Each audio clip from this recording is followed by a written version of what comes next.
Hey guys, Zack here, and this is my review of Trollhunters Tales of Arcadia.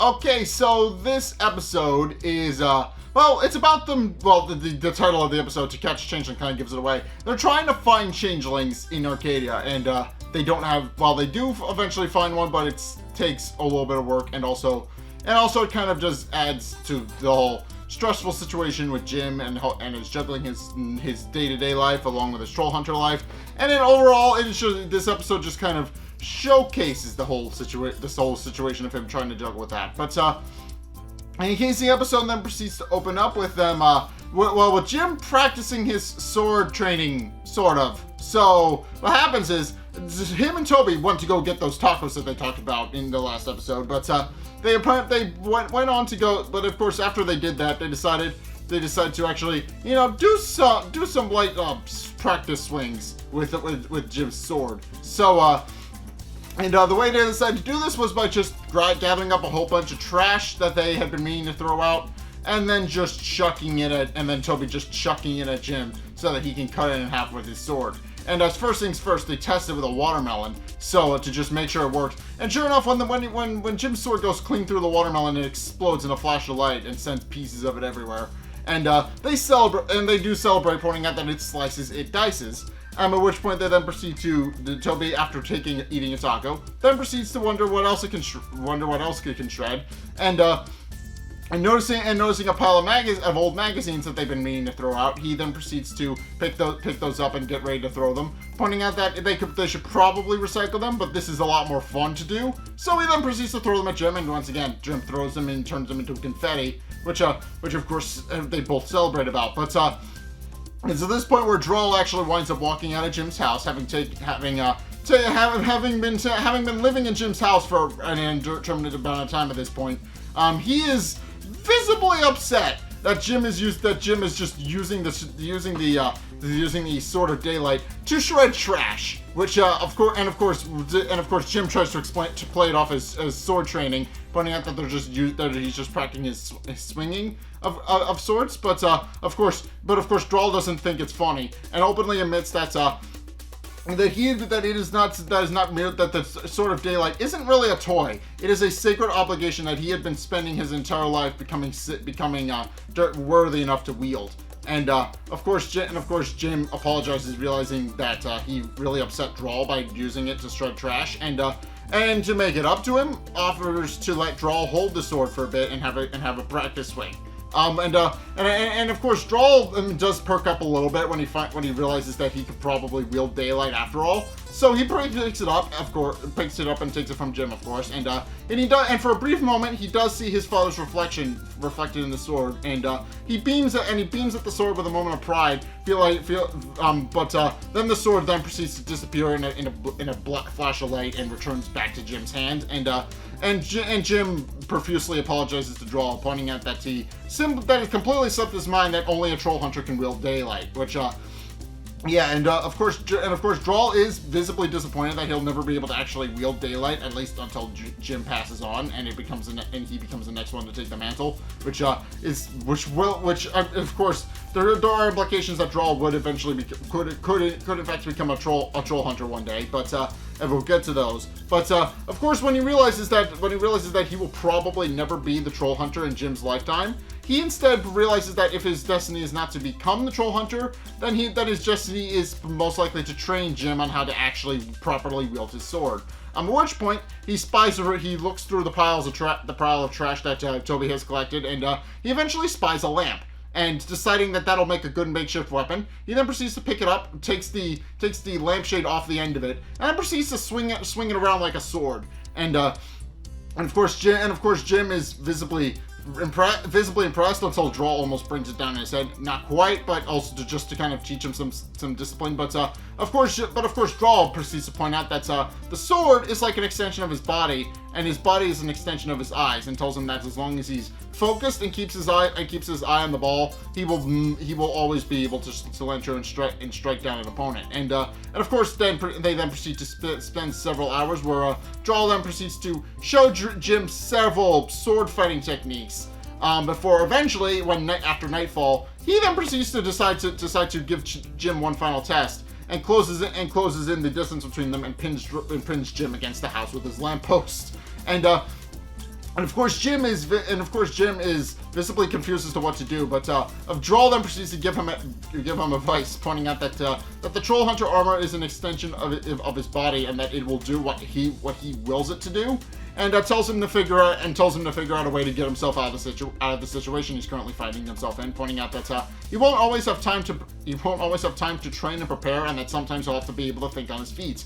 And sure enough, Jim, after thinking about it for a moment, eventually figures out that he can actually switch his sword to his offhand when he needs to, just by willing it to. And sure enough, he then proceeds to do that and gently pokes Drawl with it to signal that he's done it. So, and of course, Drawl is very happy that Jim has shown some immense progress, and is very happy about the fact that Jim has since figured out a new technique. But it's at this point where Toby actually winds up getting a call, and it's revealed to be from Blinky, who and they quickly realize that they had a date with him to go meet with the. But it's at this point where Toby gets a notification on his phone, and he realizes that they actually need to leave because they had promised Blinky they would meet with him at the museum. And of course, Jim quickly tells Drawl that they'll have to pick this up later because they're running late, and then decides to say farewell to him before getting on their bikes and driving off. And Drawl, once everybody's gone, does kind of watch after them a little bit, wondering to himself what he's supposed to do, and looks at the lamp and then decides to eat the light bulb off the top of the lamp. But then quickly realizes he probably shouldn't have done that, and proceeds to and it's very comical, but he just places the lampshade back on the top of the lamp as if nobody's gonna notice, which is funny and adorable. But in case it's at this point where they do meet Blinky and Arg at the museum, and they brought Vendel with them, and he's currently poking at some of the clothing displays in the museum, and of course Jim and Toby are just hoping that Blinky remembered to turn off the alarms and disable the cameras, pointing out that if they get caught in there again, it probably won't be as pleasant on them for a repeat offense. And Toby just kind of remarks that it is true and that they always return to the scene of the crime. But he then proceeds to make a joke about how they thought the big house was supposed to redeem them, but in actuality it just made them more hardened criminals. But in case they do eventually meet Blinky and Arg, and as I said, Vendel is currently just casually poking the displays with his staff, and points out to that one of the outfits in the staff is a bit of a confusing display, and he doesn't fully understand what the purpose of the clothing actually is, because he's a troll. They don't do that. But in cases at this point where they walk over to where they do walk up to Jim, and Jim comes into the museum, and Toby then proceeds to tell them to apologize for them running late, pointing out that they were training with Drawl, which Jim tries to silence Toby over, but by that point the cat's out of the bag, and they're curious as to how they were actually training with Drawl, and Jim proceeds to go on to explain how Drawl has essentially moved into Jim's basement. So of course he's kind of made a home for himself down there, and of course Blinky does point out that it's only natural that the defeated would take up residence with the person who defeated them, and when Jim thinks that Blinky understands,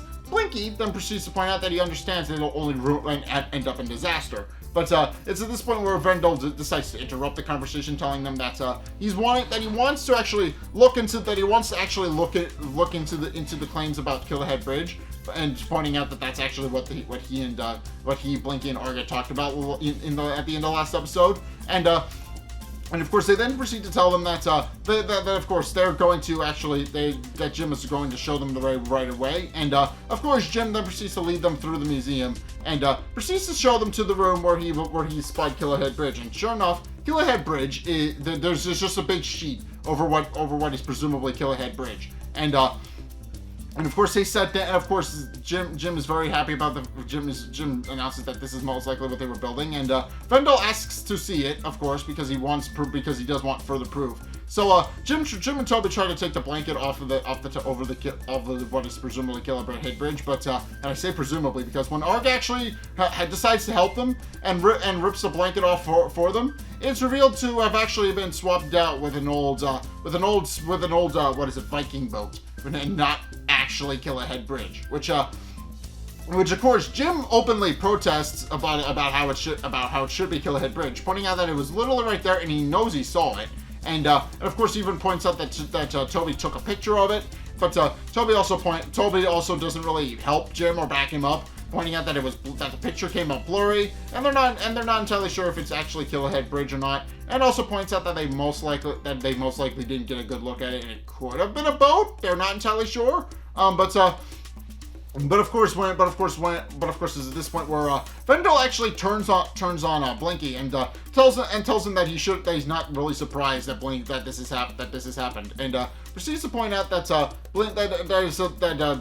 he should have expected better than to listen to Blinky, pointing out that he hasn't left the Hearthstone Troll Market in over a century, and for that, and he also points out that he only came because it was he believed it was of grave importance. But since Blinky has since proven that it was in fact not, that he's really not surprised, that he's a little concerned as to whether or not Blinky was actually telling the truth.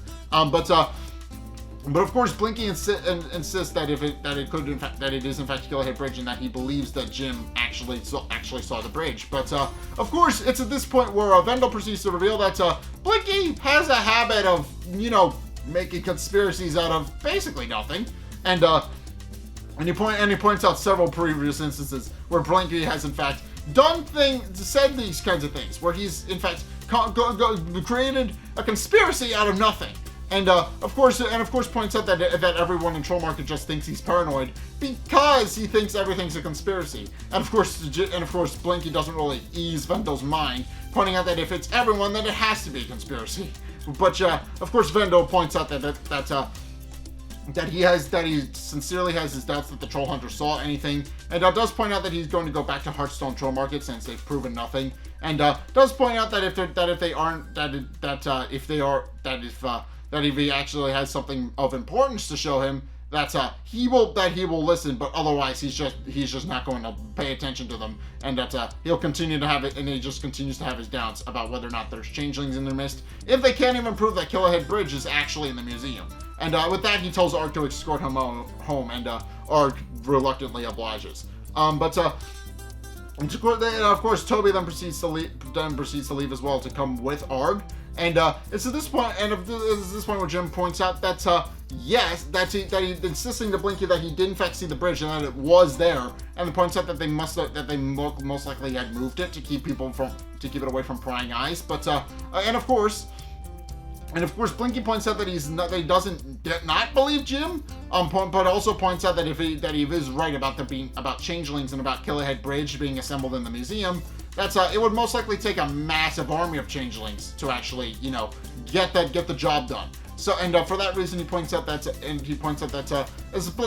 for the time being, Jim should just focus on his studies, and he'll take full care of it. And with that, Jim then proceeds to leave the museum and goes back home. Where the next day, Jim and Toby proceed to pull up the school, and they of course proceed to wonder what exactly it is that's going on with Killerhead Bridge, pointing out that Jim knows he didn't imagine it at all, and points out that it should be there.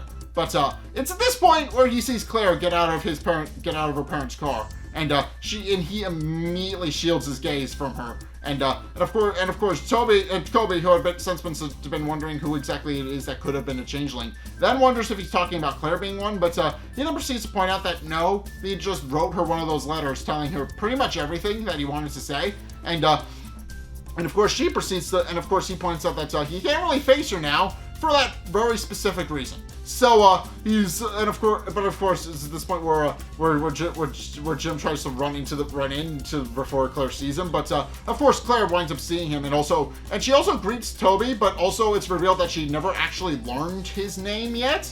Which, of course, he points out. Which, of course, he does greet her, but also then proceeds to point out that that's not her name. That she got his name wrong, but that's okay because she can call him whatever he wants, and that's cool. Mainly because she's not interested in him, of course. But he then proceeds to lean up against his bike to try and look cool, but just falls over. In cases at this point where she proceeds to reach out to him and tells him what and asks him what happened, and of course he points out that he of course was previously occupied, and does apologize for missing rehearsal yesterday, pointing out that he was previously occupied with other things, namely fighting Droll, but he doesn't say that, but they do show a cutaway to it. And he tells him that unfortunately that meant he couldn't make it, but he does point out that that's ultimately what understudies are for, and points out that he's just happy that he has Steve to cover for him if something happens. But it's at this point where Claire points out that and of course, she points out that because Jim has repeatedly revealed that he's not shown up, that Steve has since been made the main lead of Romeo and not the understudy. Which of course means that Jim now has to watch his back, because as she points out, Miss Janice is not happy about the fact that he has never shown up to rehearsal.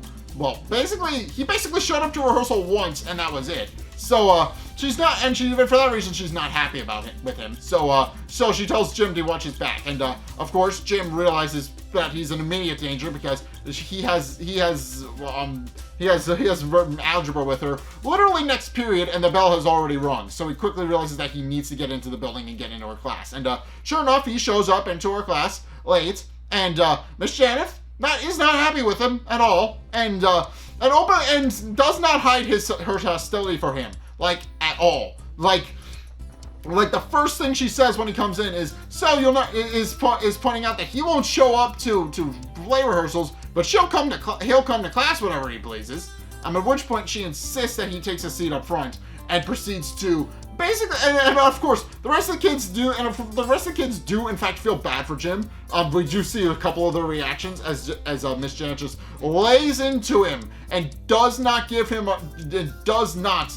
give him a break, and is just openly mean to him simply because he is such a flake at play rehearsal and does not honor his obligations, or at least as far as she knows. Of course, we know that Jim has other obligations and he can't always show up to rehearsal. And of course, we also know that Jim signed on basically by accident. So, for a number of reasons, Jim, of course, but of course, Jim proceeds to give a massive massive equation, and she makes a big play about how it's a big algebra equation, but she also doesn't really hide the fact that that X is supposed to be Jim in this particular scenario, because she openly admits that's if X is a 0, X lets the equation down, X does not keep it balanced, and X does not keep it united, and a whole bunch of other things that make it very obvious that she is not happy with Jim at all. And of course, Jim can only really grin and bear it as she proceeds to just continue to let into him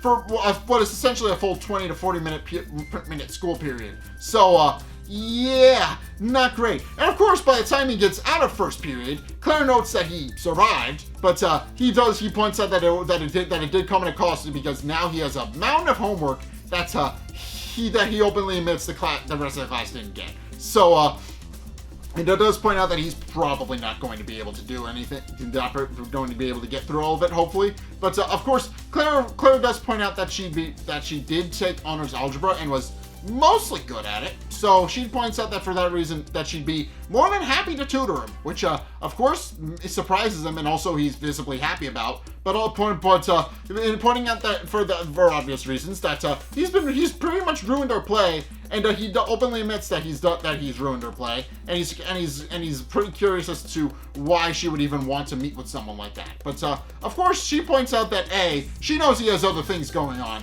She's kind of figured that out. She's kind of figured out that he has other things going on, and that he's probably a lot busier than he lets on, and he's probably having a lot of trouble juggling his various his various obligations. So for that reason, she forgives him for that. But also points out that it wasn't really his choice as to whether or not Steve was cast as the main lead of Romeo, and that ultimately it was Miss Janet who did that. So he doesn't really. So either way, she doesn't really blame him for quote unquote ruining the play. She's pointing out that she prefers his company instead of Steve's. And even if he is a total flake, and with that, they then proceed to schedule a homework date at around 6 o'clock the following day. And of course, at this point where later that night, Jim is fantasizing happy about the fact that he finally has secured a date with Claire. He's happy, very happy about that. But of course, he's currently daydreaming as Toby, Blinky, and Arg are heading somewhere. We don't find out where right away. But when Arg yells at him to get his head back in the game, he eventually snaps to and realizes that he needs to be paying better attention. And of course, Blinky points out that of course he's insistent that he points out that that there are changelings in their midst, that it's going to take an army of them to actually assemble and disassemble Killhead Bridge, and for that reason they're going to need a special tool to seek out the changelings, and for that reason they're going to a special place, a store called Rot Guts, which of course as its name implies is run by two trolls named Rot and Gut. And we don't actually get to see them throughout the series. They're just a pair of eyeballs. Like, literally, one is just the only thing we know is that Rot is red and Gut is green. And otherwise, we know nothing about them.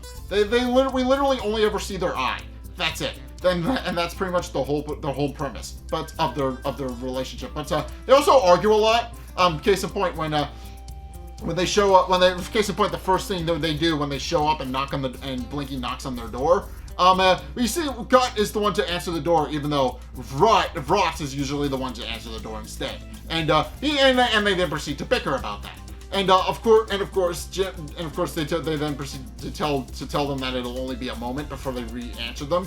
And the group decides to wait patiently before eventually Rot returns and actually answers the door. And of course he greets them, welcoming them to Rot Guts, which is home to a series of various things like rare artifacts and other things, and asks them how he can help them. And of course at this point where Blinky insists that they need a gaggle tack, which of course Rot makes a big play of. And again, this is just an excuse for them to start bickering comically, but Rot insists that it's a very rare artifact, very hard to come by, but then Gut admits that they just have a bag of them back in the room, which and then they proceed to bicker because Rot wanted to jack up the prices of the gaggle tack so they could charge them more, which didn't work. But of course while they're arguing, it's at this point where Blinky then decides to tell Jim and Toby that for obvious reasons they're going to need the gaggle tack to seek people out. And he then proceeds to tell them that the gaggle tack is a very useful tool because it will enable them to actually find changelings. And pointing out that the very obvious reasons that changelings have likely lived amongst humans for decades, centuries possibly, and nobody has probably noticed them, and they could possibly be anybody, suggesting that they could be used car salesmen, television hosts, mailmen, and then Toby suggests dentists, and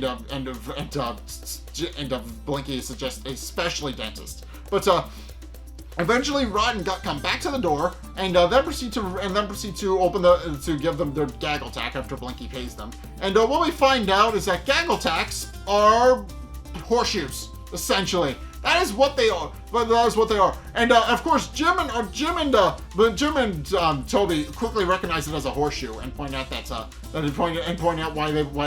why a horseshoe would be useful in finding changelings. And of course, Arg points out that it's made of iron, which makes it good for finding changelings. But and of course, Blinky is also visibly confused as to why they would put such a rare and valuable artifact on a horse's foot. So of course, he then proceeds to point that out to them. But in case after that, they then proceed to tell them to take it around town, use it to find any changelings that might be in their midst, and use it to prod some people and figure out if they're changelings or not. And of course, then later that day at school, they decide to go and do exactly that. And essentially, what happens is just a montage of them finding various ways to determine who's a changeling and who's not. They proceed to go about their business and try to find somebody to tackle their gaggle attack. And of course, the various scenarios that they use for this is hilarious. But of course, they realize that they're going to need to find ways to do it. So it just winds up being a series of montages. So of course, the first person they actually start with is what is it? They actually do start with some students first and foremost. With one of which, namely being Eli Pepperjack, who, as we talked about, Eli is just happy to evolve in this scene, honestly, because they poke him with the gaggle attack while Toby distracts him, and he's not really sure how to react. He's just happy to be involved. He essentially just, and also he thanks them for poking him with their gaggle attack, which he's happy about. But of course, they also poke various teachers as well, Miss Janet, Carl, a couple of different people. But and of course, at one point, they also poke various students. And at one point, Toby decides that one of the best ways to actually, get them to admit that they are in fact actually going to, find somebody that's actually a changeling is to set up a horseshoe throwing contest, which doesn't work because everybody just laughs at Toby for being a nerd. And of course, also finally, and most importantly, while Steve and Claire are actually practicing their parts for Romeo and Juliet, it's at this point where Jim decides to actually test it out on Steve by throwing it at him and hitting him in the face with it, which is funny. And Steve was visibly confused and also a little angry as to who threw a horseshoe at him. But before he can figure out who, Jim secretly collects it from behind the curtain, and nobody knows, and nobody actually knows except for Claire what actually happened. She realizes that there's a horseshoe, and she doesn't fully understand who threw it until later. So but in case it is at this point where they've tried it on pretty much everybody and have no real idea of who else to actually test it on. So, but it's at this point where they see Strickler, and of course Toby is very insistent that Strickler is in fact a changeling. And ironically, he's right, but Jim doesn't want to, mainly because Strickler grades their final exams and points out that obviously they should probably not get on his bad side. But and of course the two eventually fight over it, and eventually Toby seemingly relents. But then he proceeds to throw it at Strickler's feet, and offers and asks Strickler if he would mind picking it up for him, pointing out that he has butterfingers. And of course, Strickler, is a lot smarter and does know what it is. So he doesn't really, pick it up. He just kind of suggests, like, well, you guys are you guys are young, you have perfectly healthy backs. Why don't you pick it up? And but of course, Jim and Toby suggest that their backs are hurting because Coach Lawrence put them through the ringer. So of course insists that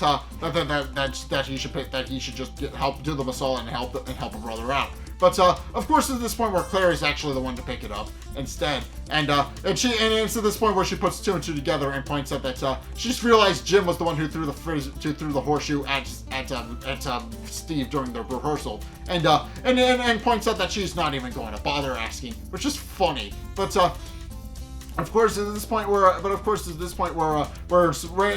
he tells Jim and calls him Young Atlas because that's his little nickname for him. But he tells Young Atlas to keep to take care of his back, and pointing out that it is very difficult for him to carry the weight of the entire world on his shoulders. At which point he then proceeds to leave and goes about his business. And of course, it's at this point where Claire then reminds Jim about their study date, pointing out that she volunteered to come home with her so he can tutor her, she can tutor him, and realizing that he had almost forgotten and had completely looking forward to it, then hands Toby the gaggle attack and tells him to go off and go play with it a little bit more. And he'll meet up with him later. And sure enough, Jim then proceeds to leave, go home, and goes on a study date with Claire, which is adorable and cute. And we will be talking about that in a couple minutes. But But of course, meanwhile, Toby is very excited about the fact that he has his new gaggle tech to play with, and then decides that he has exactly one person that in mind when he's found out that gaggle tech can find changelings. And sure enough, he goes to get his routine root canal and all the other things from Dr. Morales. And what's one thing I didn't mention. Dr. Morales, despite being a minor character, is actually voiced by Guillermo del Toro himself. I did not know that before I started the series, but you can hear it. You can absolutely hear it, because Guillermo del Toro has a very distinct voice, and you can hear it when Dr. Morales speaks. I didn't notice that before, but you can definitely hear it once you know about it. But in case he goes on a dentist visit, and then proceeds to try and repeatedly poke Dr. Morales in the face with it, which of course doesn't work. At which point Gladys walks over to take it from Toby, and she notably uses a rag to pick it up, and we'll get to that in a minute. Because that's where the thing comes in. That's where the twist is. So in any case, after Dr. Morales finishes Toby's teeth, he then proceeds to leave while Gladys finishes up with him. And, of course, we don't find out until a little bit later what's actually happening. But, in any case, meanwhile, it's at this point where Claire then proceeds to welcome Jim into her house, and, Jim points out that she has a nice place and is visible and does point out that that's very nice in there, and does point out that it's very that he's very excited to actually sit down and have a study date with her, and she does point out that she actually is going to go make some snacks real fast while they wait, and with that he proceeds to go into the kitchen. At which point we are introduced to Claire's little brother Enrique, who is maybe about 6-7 months old, but he's not terribly old, and of course Jim quickly realizes it's Enrique because he's heard about him from Claire, and realizing that, well, he's a baby and he's probably not going to remember it. He then proceeds to pull his amulet out of his back pocket and decides to use it to play with Enrique a little bit. And of course Enrique, since it's a little shiny little bauble that Jim's holding, he doesn't understand what it is or what its purpose is, because again, 6 months old, not going to remember anything. Or at least he will when he'll develop as an adult later, but he probably won't remember any of it. But of course, Enrique just makes various cooing noises and is very visibly happy to just be playing with Jim's amulet.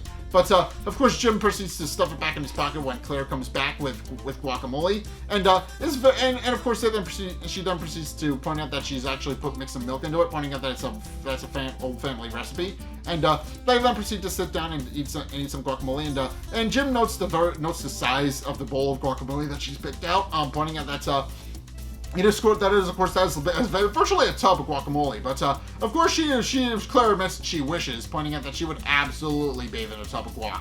At which point they proceed to chow down on the guacamole, and Jim admits that it's probably the best thing he's ever eaten. And of course when Claire says he's just saying that, he then proceeds to just kind of do a big bowing down to her, kind of we are not worthy kind of thing, and points out that he does concede his chef's hat to her, pointing out that she is truly the better chef among them. And of course, since Jim is a very skilled chef, in large part because he has to take care of his mother all the time, he definitely knows what he's talking about. And but of course, with that, they then proceed to go on to go study, and she decides to teach Jim some algebra so he can keep on top of what's going on and keep ahead of Miss Janet's rage. So for that reason, he's very insistent they do continue to study. So after having a little meet cute, and it's adorable. This is definitely like the first real step in their relationship, and I love it. But in case that's not what we're going to talk about, because there is a plot related thing here where after Dr. Morales leaves, cleans up all of his dentist tools, and tells Gladys to finish up, he then proceeds to leave and go home, while Gladys then proceeds to get ready to prepare Toby and finish cleaning up his teeth, supposedly. And of course, at this point, where where Toby kind of points out, kind of muffled, that was some pretty strong Novocaine, and that it's so strong that I can barely feel his fingers and toes. And of course, this is this point where Gladys then proceeds to reveal her true colors, and it's revealed that she actually didn't inject him with a Novocaine. She injected him with a paralyzer. And when Toby asks her why she would do something like that, she then proceeds to point out that it's not every day someone brings a gaggle tack into her office, and when she realized that Toby probably knows she's a changeling, or at least suspects that there are other changelings in town, she realized that she had to do something about Toby and keep him from running away. So she proceeds to inject him with a paralyzer, which keeps him pinned in his seat so that he can't leave. And of course, Toby then proceeds to tries to crawl away, but in vain, because he's paralyzer, he can't move. So at which point she proceeds to return him back to his seat, and proceeds to start interrogating him with dentist tools, which of course isn't great, but and of course this is this point where she proceeds to strap him down just more or less sit him in the dentist chair, telling him that she needs to figure out what he knows and who else suspects that there are changelings among them. And of course Toby is visibly distressed, pointing out that he's trying very hard to figure out what's going on. But of course, this is this point where Blinky and Arg, who are revealed to have been tailing Toby the whole time, then proceeds to burst into the dentist's office and face off against her with Blinky making a big play about how if she doesn't back down and relinquish her tools, that he will have his big friend squash her. But of course, Org is having a bit of a difficult time getting into the building, and says it'll probably do it later. At which point she then proceeds to chase them around the office, and Blinky then proceeds to face off against her, despite not really having the training for it. He does eventually manage to knock her tool out of her hand, which of course lands next to the gaggle tack, which reveals her true form. And Gladys is visibly very upset about the fact that she's been tricked. So she throws the gaggle tack at them, and winds up breaking a valve on some laughing gas, which Toby clarifies is exactly what that is. And then, of course, it then proceeds to start giggling as they all just kind of run around the office fighting each other, which is funny. But of course, Jim is in the middle of his date, so he doesn't know any of this is going on. But of course, when he realizes that when they're talking math, and Jim asks her if it's supposed to make sense, she says no, it's algebra. And of course, they both share a laugh. But of course, it's at this point where she then proceeds to point out that of course she didn't really call him there for a study date, and knows that there's been other things going on with him. And of course, Jim is visibly concerned because he thinks that Claire knows he's the troll hunter. But of course, she then proceeds to just pull out his letter, pointing out that she can't leave him a letter like this and not expect to have a talk about it. And of course, she does point out all the various things that he explained about how there are monsters and he's protecting a world that only she knows, and he knows. And of course, she points out what any of that actually means. And Jim just plays it off as him being experimental, trying to find beautiful limericks and other things to kind of fill the letter with. And of course, she points out that if she does realize that if it isn't supposed to be metaphorical, that she does point out his words are beautiful and that she shouldn't let anybody take them away from him. But she also points out that if he's battling some sort of monsters as his letter describes. She points out that if he's ever there to needs her to talk with him, that she's more than happy to sit with him and talk with him about pretty much anything that's bothering him. Which she kind of takes it as quote unquote inner demons. So which of course is a fitting thing, since nobody other than Jim and Toby know that trolls exist at this point. So nobody knows that there's actually trolls. Well, except for Eli, because he kind of suspects. But we'll get to him. There is an episode dedicated to that. We'll get to him. But in case then proceeds to, as they're talking, and she points that out. She does then proceed to get a call from Toby, and she doesn't fully understand how Toby got her number or even who's on the other end. But she just tells Jim that there's a call for him, and And of course, when Jim picks up, he quickly realizes something is wrong because he hears Toby's voice, but has no idea what exactly is going on. And quickly realizing that it must be some sort of emergency, he then proceeds to excuse himself and leaves Claire's room and Claire's house, and does thank her for the guac and for helping him with his homework before leaving. And of course, she then suspects that he's gone off to fight monsters again, and wonders who he really is. Yeah, Claire's smart. She figures out pretty quickly that Jim is the troll hunter, or at least she heavily suspects he's the troll hunter. She doesn't quite figure it out until later, but she does heavily suspect as the series goes on that Jim is secretly the troll hunter. And yeah, as I said, he goes on to fight trolls with his best friend and his love interest. And well, she's getting to that point. I just said that, but in case at this point where she then proceeds to insist that it's at this point where Jim then proceeds to go to the dentist's office, and he's visibly confused by the scene of what's going on because obviously there's laughing gas and everybody's giggling up a storm. You know, Gladys is in her troll form, just hanging out, and also Arg and Blinky and so Toby. But Toby's just hanging from a light fixture, and of course Jim is just confused about the whole scene. But eventually Gladys does kind of break the whole thing by going after Jim and trying to fight him. And of course she tries to pin him against the wall and fight against him, against him and grab him. And then insists that she's more than happy to relieve him of his amulet, pointing out that he'll be delicious. But of course she then proceeds to use the technique that Droll taught him to switch his sword to his offhand and kills her in self-defense, which is the first, and of course this is the first person he's actually killed. I should mention, he's openly admitted he will not kill anybody unless he absolutely has to, and he openly admits that to Blinky and Arg when that happens, pointing out that after she blows up and turns into dust, he points out that he just killed their only lead and their only evidence that there were changelings in Arcadia. But Blinky points out that he should actually not be too torn up about it, and pointing out that he finished the fight, but in self-defense, as he points out, and does point out that while Vendel may continue to have his doubts as to whether or not there are actually changelings in Arcadia, he does point out that because of Jim, they still have their lives and they can continue to look into why there are changelings in Arcadia. And they'll point out that for the time being they'll have to just sit back and regroup and make sure there's no other changelings in their midst. But does point out that since they've dealt with the immediate threat, they'll deal with that later. Now, but in case with that, they proceed to leave, except for Arg, who gets stuck. But when Toby asks them, why, if there's some sort of magical device that can absolutely clean up the office, and pointing out that obviously the entire thing is a mess. It's at this point where Blinky points out that yes, they do have something like that. It's called a Tobias, which Toby is not particularly happy about, but realizing, and because he's been stuck with cleanup duty, but he then grumbles to himself and then proceeds to go on to clean. Meanwhile, it is revealed why Jim didn't actually find Killhead Bridge at the museum when they went to go revisit it.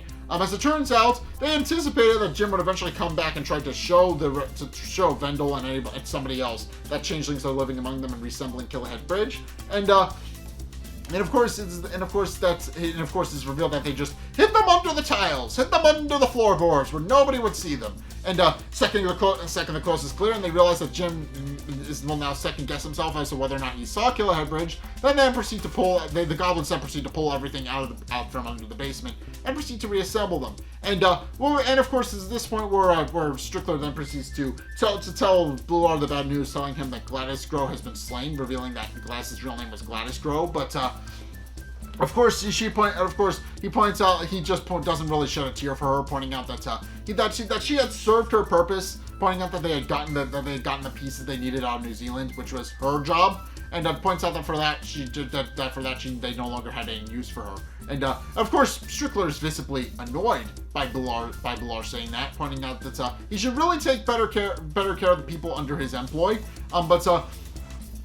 But of course, Blue points out that that won't really be necessary, pointing out that all he really cares about is freeing his father from his prison, and points out that once he do that, the two of them will bring about the end of humanity, and will actually destroy everything and claim the surface for themselves and for all the troll kind. And it points out that if they have to sacrifice an impure or two, as he puts it, to get what he wants, then so be it. He's not really visibly upset about that. But of course, at this point where the fetch actually winds up glowing, and a stone tablet flies out of it, and what Strickler picks up, and realizes that Nomura had actually gotten her way, and that she has picked another changeling to join their ranks, and does point out that he knows exactly who this is, and knows that this is going to be interesting. And with that, the episode then ends. We don't find out who the changeling is until later. Well, actually, I think next episode or two. But it is going to be interesting. I will admit that it is someone we've seen up until now. It's someone I've talked about briefly. But yeah, it is someone we've seen. We will in fact see who this new changeling is. But in any case, that is going to do it for today's review. But yeah, this episode has a couple of things. Namely, that this episode is the first real, progression of Jim and Claire's relationship. Since up until this point, they've kind of talked with each other and kind of flirted a little bit. But this is the first time they've go on a quote unquote date.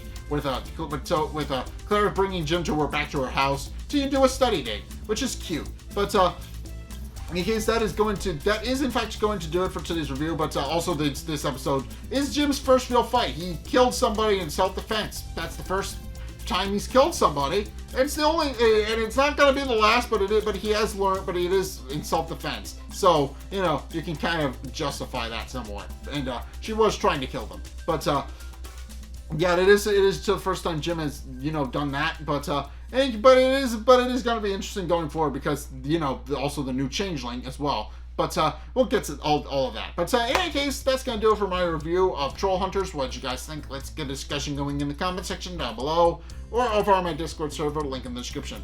Anyway, thank you guys so much for watching. If you enjoyed, be sure to like, comment, and subscribe. Also, be sure to follow me on Twitter in the description below. Be sure to check out my Patreon if you want to help support the show further. It's only a couple bucks a month. It does really help me out. And you guys get access to a bunch of cool perks that I'm really saying thanks. So be sure to check those out. Links down in the description. Also, be sure and go and check out my Twitch. I stream Saturdays and Sundays. Please go check those out. I would very much appreciate it if you were to come to my streams and hang out. I would very much love to see you guys there. And also be sure and go and check out my, Go and check out my, the videos linked in the end screen as well if you want to see more content from me. The top video is the most recent video. It may or may not be this video.